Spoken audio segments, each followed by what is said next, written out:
Superheroes have been saving the world since the golden age of comics, but one question has always divided fans. Should they kill to do it? In the early days of comics, heroes like Superman and Batman weren't afraid to get lethal. 1940s Superman tossed villains into danger, and Batman carried a gun, occasionally leaving a body count. But as comics evolved, strict moral codes emerged, especially Batman's iconic no-kill rule, cementing heroes as symbols of restraint. On screen, though, things got messy. From Christopher Reeve's Superman killing Zod in Superman 2, to Michael Keaton's Batman blowing up goons, movies often ignored comic book purity for cinematic thrills. Fans, especially Batman purists, lose it when the Dark Knight kills, arguing it betrays his vow to never become the criminals he fights. Yet, directors like Tim Burton and Zack Snyder lean into a grittier Batman, sparking heated debates over whether his no-kill rule is outdated. Marvel, meanwhile, take a looser approach. Think Captain America or Thor taking out enemies without much fuss, while DC wrestles with moral dilemmas, making every kill a philosophical crisis. This tension between comics, films, and fan expectations sets the stage for my deep dive into whether superheroes should ever cross that lethal line. Hey everyone, welcome back. Today, I'm tackling one of the biggest debates in superhero fandom. Should superheroes kill? From Batman's ironclad no-kill rule to Superman's struggle with his godlike power, the question of whether our favourite heroes should take lives has fueled endless arguments amongst fans. The core question of this debate is whether superheroes should ever take a life. Superheroes like Batman and Superman are more than just crime fighters. They're symbols of hope, justice, and morality. Superman, the ultimate beacon of good, embodies selflessness and restraint, using his immense power to protect humanity.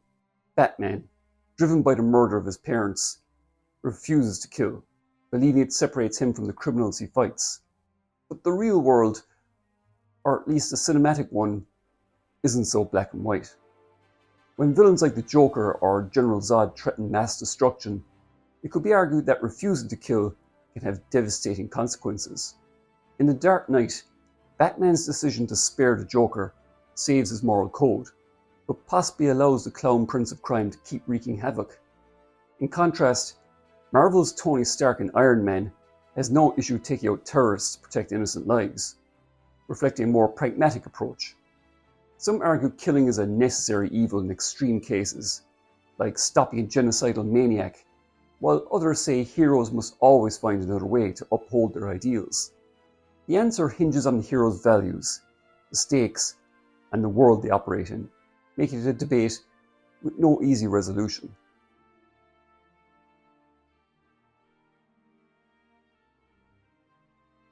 If a superhero kills, are they just as bad as the villains they fight? This question strikes at the heart of what makes a hero heroic. Superheroes are supposed to be better than us, role models who rise above vengeance and rage. When they cross the line to killing, it risks blurring the distinction between hero and villain. In Man of Steel, Superman kills General Zod to stop him from burning a family with his heat vision. Fans were divided, to say the least. Some saw it as a betrayal of Superman's moral purity, arguing it made him no better than Zod, a ruthless killer. But it has to be said, context matters. Zod was an unstoppable Kryptonian bent on Earth's destruction, and Superman's act was a desperate last resort to save lives. Compare that to a villain like Thanos in Avengers Infinity War, who kills billions under the delusion of balancing the universe. Heroes kill to protect, driven by necessity, not malice or ideology. Still, the line is thin. Killing too easily could erode a hero's moral high ground, turning them into the very thing they oppose. The tension lies in balancing justice with restraint, and it's a balance that sparks endless debate. Batman's no-kill rule is one of the most iconic aspects of his character in comics, rooted in his refusal to become like the criminals who killed his parents. But in movies, that rule gets treated more like a loose guideline. From Tim Burton's Batman to Zack Snyder's Batman v Superman Dawn of Justice, The Dark Knight racks up a surprising body count. In 1989's Batman, he drops a thug down a bell tower, and blows up the Joker's goons with his Batwing. In Batman Returns, he sets henchmen on fire and uses explosives without any hesitation at all. And Ben Affleck's Batman in Dawn of Justice is practically a one-man wrecking crew, mowing down mercenaries with machine guns and explosives. Directors often justify this by arguing that a realistic Batman, fighting a war and crime, can't avoid collateral damage. In a world of high-stakes battles, keeping every thug alive is tough. But fans argue this undermines Batman's core principle. His refusal to kill is what keeps him from becoming the Joker or Ra's al Ghul. I'm no executioner. Your compassion is a weakness your enemies will not share. That's why it's so important. It separates us from them. When movies show Batman casually dispatching enemies, it feels like they're prioritizing action over character. The inconsistency highlights a tension between staying true to Batman's comic roots and adapting him for gritty, cinematic spectacle. Zack Snyder's Man of Steel sparked a firestorm when Superman killed General Zod. Fans argue that it was out of character for the Man of Steel, a hero defined by hope and non-violence. But this criticism seems selective when you look at the earlier Superman films. In Superman 2, Christopher Reeve's Superman defeats a depowered General Zod by crushing his hand and throwing him into a chasm in the Fortress of Solitude, presumably killing him. He does this with a big smirk on his face, by the way. In Superman 4, The Quest for Peace, he disposes of Nuclear Man by dropping him into a nuclear reactor, effectively ending him. These moments didn't generate the same backlash, despite being lethal. The double standard likely comes from tone and expectations. Reeves' Superman was bright and optimistic, so his kills feel like part of a heroic triumph. Snyder's darker, more grounded take clashed with fans' nostalgia for that brighter tone. The Man of Steel criticism often ignores this history, suggesting fans might be viewing the older films through rose-tinted glasses. This selective outrage raises questions about whether modern Superman is judged too harshly for actions that align with past portrayals.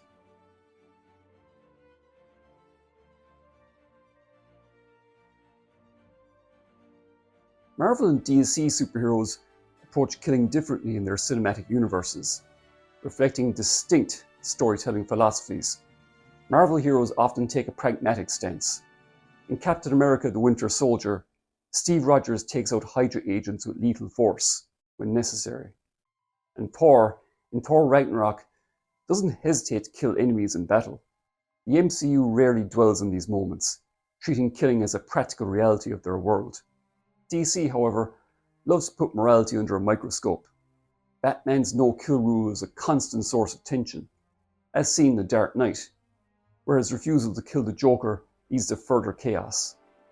Superman's restraint in Man of Steel is scrutinized heavily, and Wonder Woman's warrior code in her solo film frames her kills as tragic necessities. DC's focus on moral dilemmas creates a more introspective tone, while Marvel's approach feels more action-oriented, letting heroes kill without as much philosophical hand-wringing. These differences highlight how each universe shapes its heroes' moral compasses.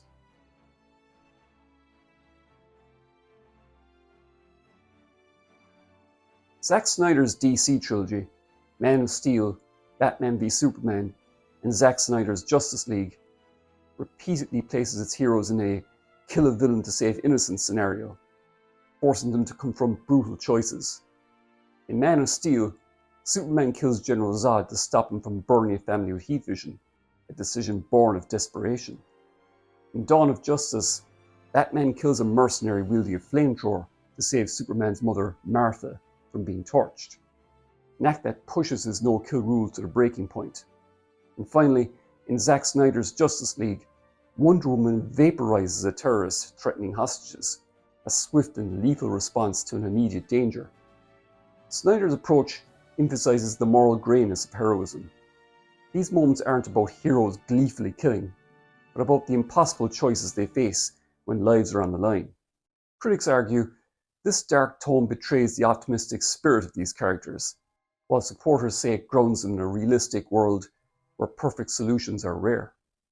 Batman can't kill, right? So Batman can't kill is canon. And I'm like, okay, well, the first thing I want to do when you say that is I want to see what happens. And they go like, well, don't put him in a situation where he has to kill someone. I'm like, well, that's just like you're protecting your God in a weird way. You're making your God irrelevant if he can't be in that situation. He has to now deal with that. What does it tell you about, does he stand up to it? Can he survive that, right? As a God, as your God, can Batman survive that? Snyder's trilogy challenges the idea that heroes can always avoid killing, highlighting the weight of their decisions in high-stakes situations.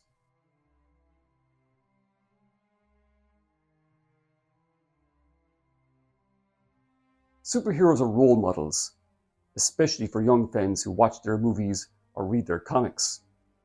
When a hero like Superman or Captain America kills, it raises concerns about the message it sends. In Man of Steel, Superman's killing of Zod could suggest to kids that lethal force is a valid solution to problems, undermining the idea of non-violent conflict resolution. Similarly, Wolverine's brutal kills in Logan, like stabbing mercenaries through the skull, might glorify violence for impressionable viewers. However, these stories aren't always aimed at kids. Films like Logan and The Dark Knight tackle mature themes, reflecting the harsh realities of their worlds. Context is key. Superman's kill of Man of Steel is a last resort, not a casual act. Meanwhile, heroes like Deadpool, who kill with glee, are clearly anti-heroes, not role models. The question is whether young viewers can distinguish between these nuances, or if they see killing as an easy fix. This tension highlights the challenge of balancing entertainment with moral responsibility. When superheroes refuse to kill, the consequences can be dire. Batman's no-kill rule, while noble, allows villains like the Joker to keep coming back. In The Dark Knight, Batman's refusal to kill the Joker leads to more deaths, from Rachel Dawes to innocent civilians. In Superman the Animated Series, Superman's restraint lets Lex Luthor continue his schemes, endangering Metropolis time and again. These examples show how sparing a villain can enable further destruction, raising the question of whether heroes are indirectly responsible for the fallout. But on the other hand, not killing reinforces a hero's moral strength. Batman's refusal to kill in Batman Begins distinguishes him from Ra's al Ghul, who embraces murder for his cause. Superman's restraint in Superman Returns underscores his commitment to hope over vengeance. The choice not to kill can inspire others to seek non-violent solutions, but it risks perpetuating cycles of violence when villains exploit that mercy. This paradox is at the heart of the superhero killing debate.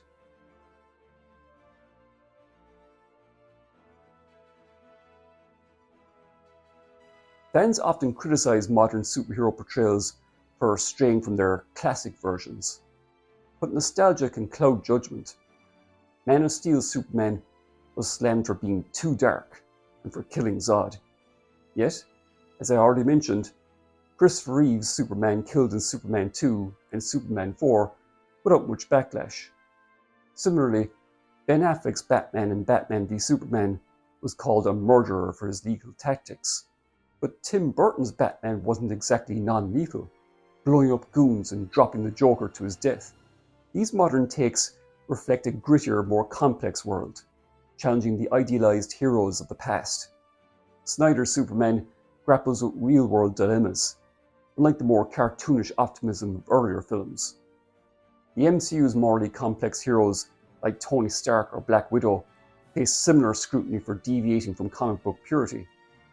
Fans' nostalgia for simpler, perfect heroes often ignores the flaws in older portrayals, suggesting that criticism of modern updates might be less about quality and more about clinging to childhood memories. The question of whether superheroes should kill is left to the audience. Movies, TV shows, and comics present these moral dilemmas to spark thought and debate. These stories don't provide easy answers. They're designed to make us question what we do in their place. So overall, what do you think? Is killing ever justified for a superhero? Or should they always find another way? Let me know in the comments. And if you enjoyed this video, please give it a like. Consider subscribing if you haven't done so already. Share this video out there, and I'll see you all next time. Bye for now.